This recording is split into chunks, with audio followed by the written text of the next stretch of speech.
Since its inception, more than 50 million Americans have been able to get health insurance through the exchanges set up by the Affordable Care Act, also known as Obamacare. And today, just this year, by the way, 21 million people signed up in the last few months for health insurance through the Obamacare exchanges. And of those 21 million people, 80% of them happen to be from states that went for Donald Trump. So it's safe to assume that a lot of these people signing up for Obamacare are Trump supporters. And the irony there, of course, is that Donald Trump and the entire Republican Party have been talking nonstop since the Affordable Care Act was signed into law about repealing it. Donald Trump, of course, famously mentioned back in September that he wants to get rid of it. And then when asked if he has a plan, he says he has concepts of a plan. You know, we want to get rid of it. We don't know what we're going to do in place of it, but we don't like it and we want it gone, and then we'll figure out the details later. Which, of course, is what they tried to do during Donald Trump's first term, and they failed, thank God. But they're going to try it again. House Speaker Mike Johnson recently said a big part of the agenda is going to be to reform the U.S. healthcare system, but then he was asked, about Obamacare. He says, no Obamacare. No Obamacare. So we get a House, a Senate, and a guy coming into the White House who do not want Obamacare. And if they are successful with either repealing it completely or doing what is called a soft repeal by not extending the Affordable Care Act subsidies that actually allow these people to buy insurance, those expire next year, by the way, and do have to be renewed.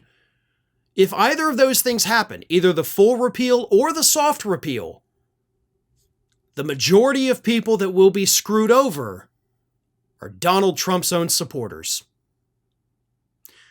This is starting to become a theme with Donald Trump's plans, right?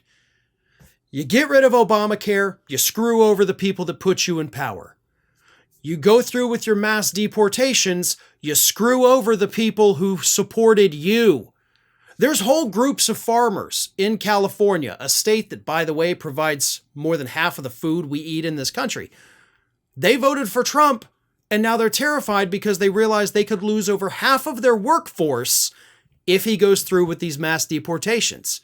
So again, the people screwed over the most from the mass deportations, Trump's own supporters. Then the tariffs.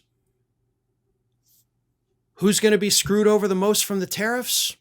Well, I think that one's pretty much even. But if you look at the breakdown of the people who voted for Trump, obviously lower income people will be hit hardest first from the tariffs. And that, of course, is a group that went for Donald Trump. So it really doesn't matter which plan you're looking at from Donald Trump and the Republicans. Each and every one of them threatens their own base first. Which does beg the question, of course, how can these people continue to support people who are literally telling them, I'm going to do this, I'm going to take away your health care, yours specifically, I'm going to make the cost of your goods and services go up, I'm going to take away your workforce to where you can't make money anymore.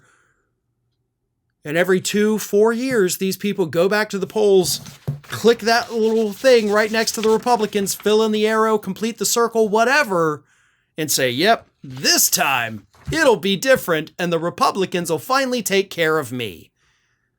Oh, they're going to take care of you guys all right. Just not in a way that any of you are going to like. Thanks for watching, everybody, and if you're not already, please subscribe to the channel. We got fresh content every day for you. And if you want to follow us across social media, make sure you check out all of the social links that we have posted in the description of this video.